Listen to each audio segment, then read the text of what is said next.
About a year ago, my girlfriend Madison and I found ourselves at a party that would forever alter the course of our lives. We had been enjoying the vibrant atmosphere, surrounded by laughter and music, when we decided to sneak away to a small, empty closet room. It was a rare moment of privacy amidst the chaos, and we were eager to make out, losing ourselves in each other's company. Just as things began to heat up, I felt the urge to step out and use the bathroom. When I was on my way back, I was startled by the sound of Madison's piercing scream echoing through the hallway. My heart dropped, and a surge of panic coursed through my veins as I sprinted back to the room. What I saw when I entered chilled me to the bone. A random man was trying to violate her while she struggled to push him away. In that instant, adrenaline took over. I couldn't think, only act. I lunged at him from behind, throwing a punch that connected with his jaw, followed by a flurry of strikes until he collapsed to the ground unconscious. Once I was certain Madison was safe, we quickly left the party, both of us shaken but relieved to be out of that nightmare. I thought we had left everything behind us, that we could move on from this horrible incident. However, the following day, the reality of the situation hit me like a freight train when the police showed up at my door. They handcuffed me and informed me I was being charged with aggravated assault. I was stunned and bewildered, desperately trying to explain what had actually happened. I insisted that I was defending Madison, but the officers wouldn't listen. They seemed determined to see me as the aggressor. Once in the jail cell, I was filled with a sense of dread and helplessness. I managed to call Madison and relay the truth of the situation, hoping she could help clear my name. She fought hard to bail me out, and eventually, after what felt like an eternity, I was released. But the relief was short-lived as the legal battle dragged on for months. The court hearings felt surreal, and despite Madison's passionate testimony about the assault she had endured, it seemed to carry no weight. The judge and jury were swayed by the accounts of the man's friends, who twisted the narrative and painted me as a reckless aggressor.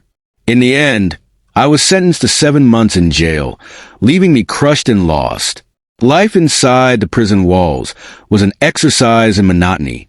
Each day felt like a repeat of the last, surrounded by the same gray walls and the same bleak routines. I attempted to escape my thoughts through books, but most of the titles were worn out and missing pages, rendering them nearly useless.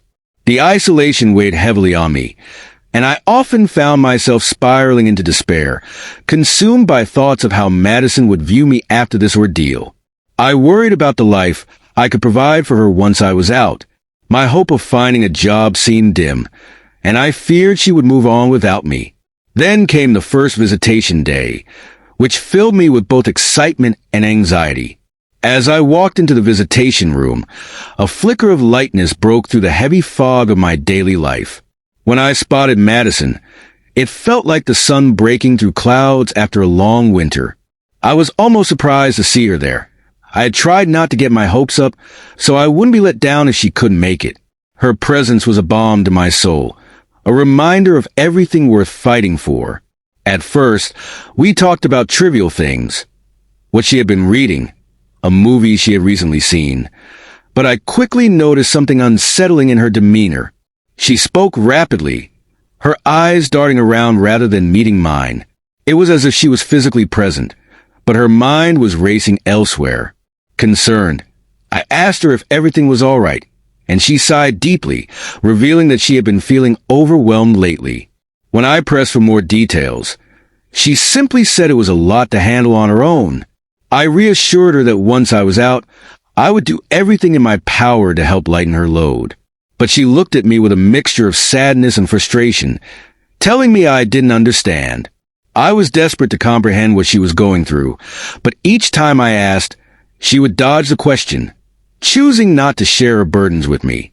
Madison continued to visit me regularly throughout my sentence, but each time she came, the same cloud of tension hung between us. She never fully explained her feelings of being overwhelmed, and it became apparent that my imprisonment was only part of a larger struggle she was facing. These visits were my lifeline. She was the only connection I had to the outside world, and her presence provided a flicker of hope amidst the bleakness of jail life. Finally, the day of my release arrived.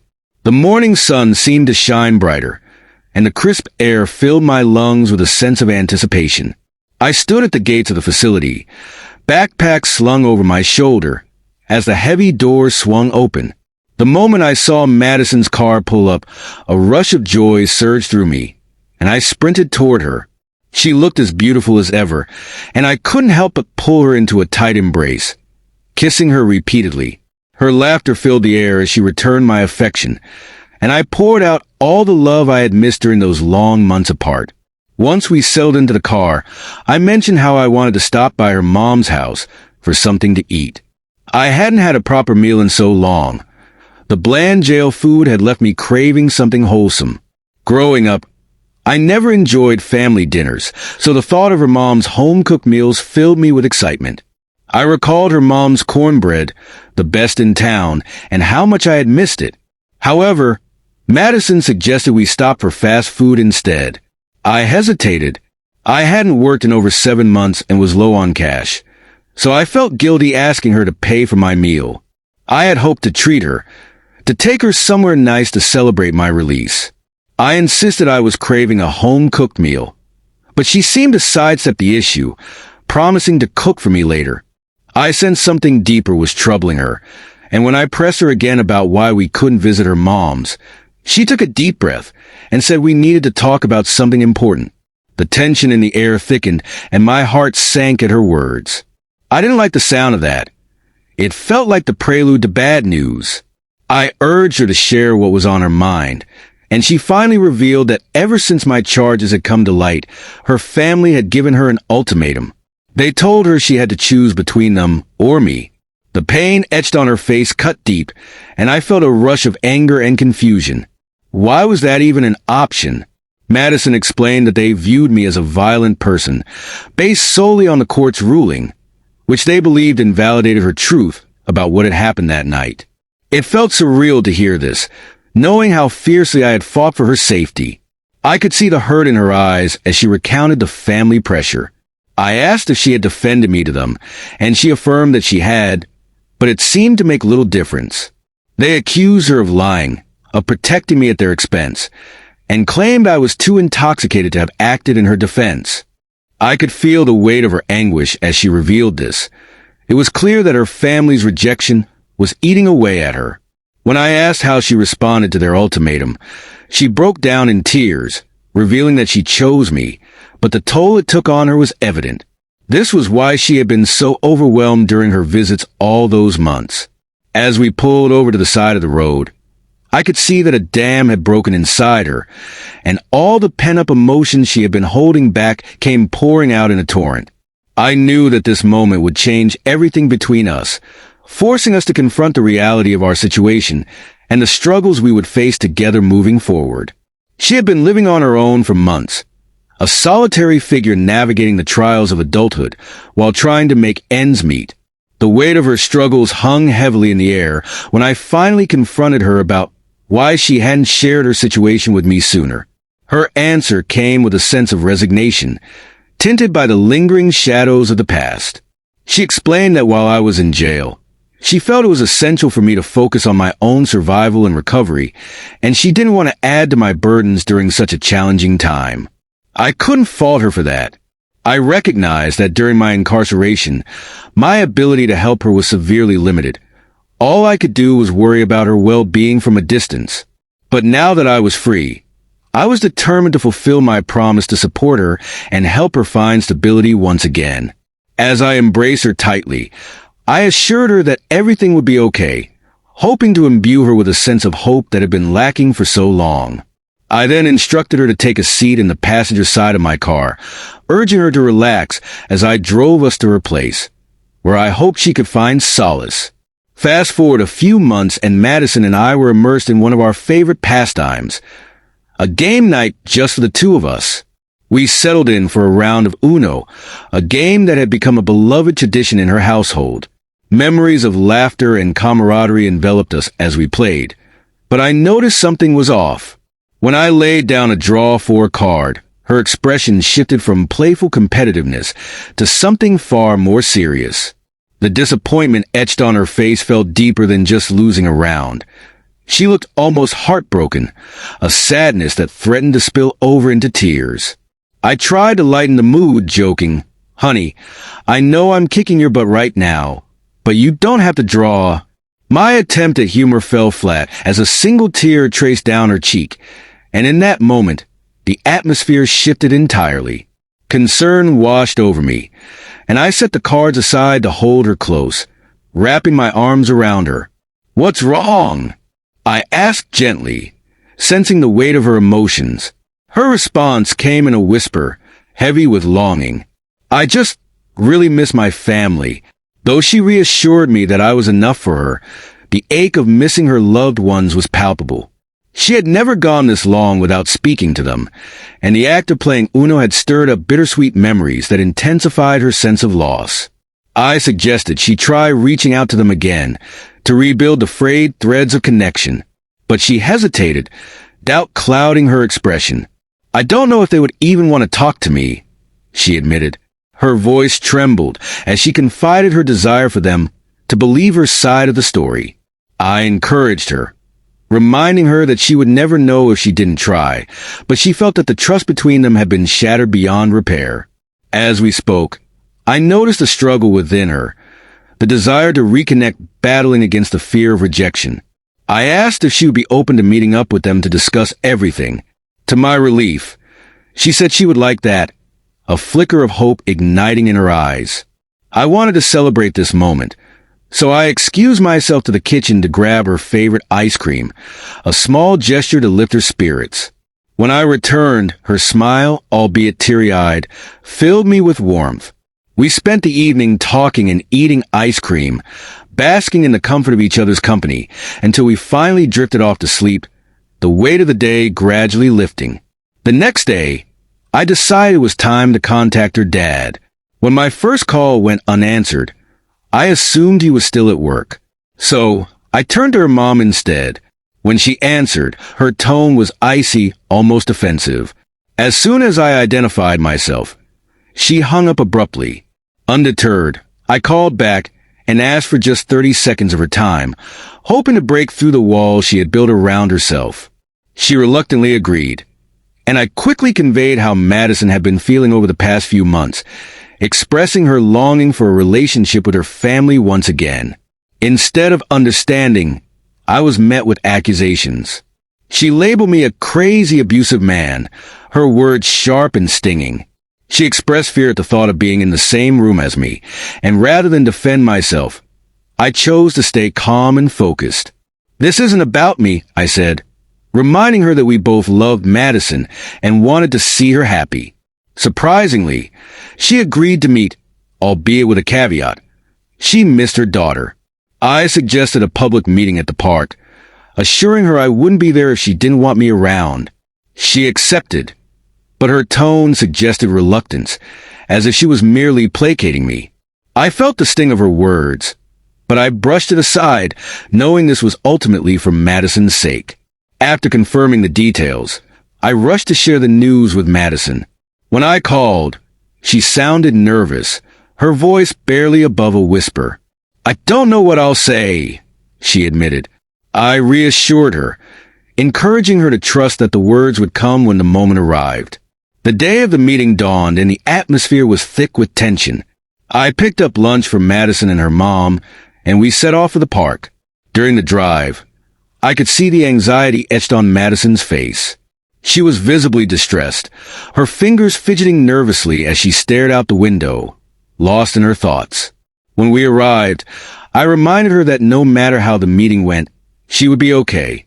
She nodded, though I could sense the storm of emotions swirling within her. Together, we approached the table where her mom was waiting.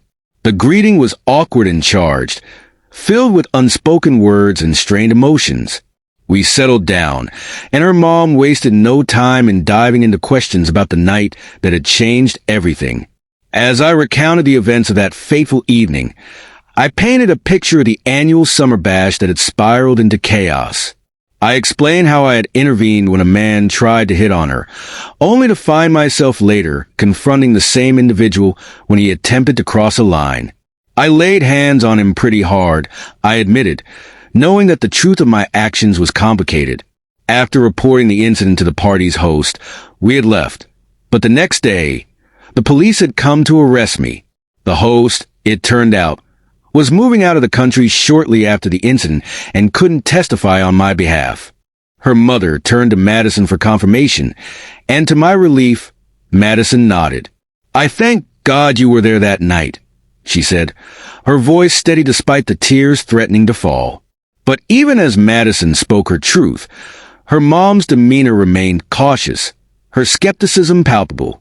That's when Madison stepped in with conviction, asserting that the real danger had been the man from that night, the one who hadn't taken no for an answer. "You should be afraid of him, not him," she insisted, pointing to me. The atmosphere in the air shifted as Madison continued to tell her mother how I hadn't started the fight. I had only pushed the guy away to protect her. The weight of Madison's words hung in the air, and slowly, her mom's expression began to soften. She saw her daughter's pain, the toll it had taken on her, and her defenses started to crumble. "I'm so sorry," her mom said, tears spilling down her cheeks. "My baby, my poor baby."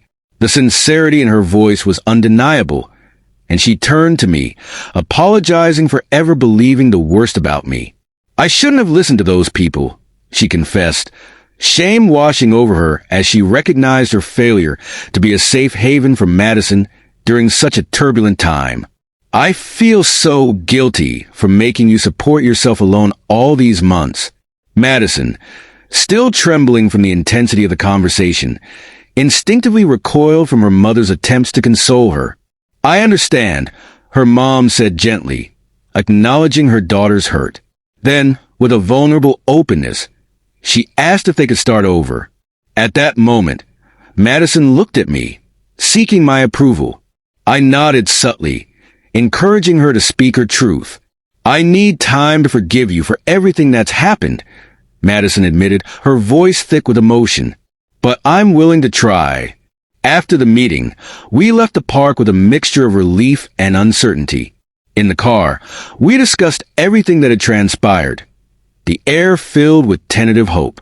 Several months later, a noticeable change in Madison's family dynamics became apparent. Arriving at her home, the familiar scent of freshly baked cornbread wafted through the air, enveloping us in warmth and comfort. After sharing a meal, her dad pulled out a deck of Uno cards, inviting us to play a game, something we hadn't done since before my time in jail. Laughter and teasing soon filled the room, a bittersweet reminder of happier times. Yet, even amidst the joy, I noticed Madison's careful demeanor. She seemed to tread lightly around her family, the echoes of past hurt still lingering in her heart. I could sense the difficulty she faced in forgiving and forgetting the pain they had caused, especially considering the threat they had posed to her well-being in the past. While the road to rebuilding trust was fraught with challenges, Madison was making strides toward a more cordial relationship with her family. The shadows of their past,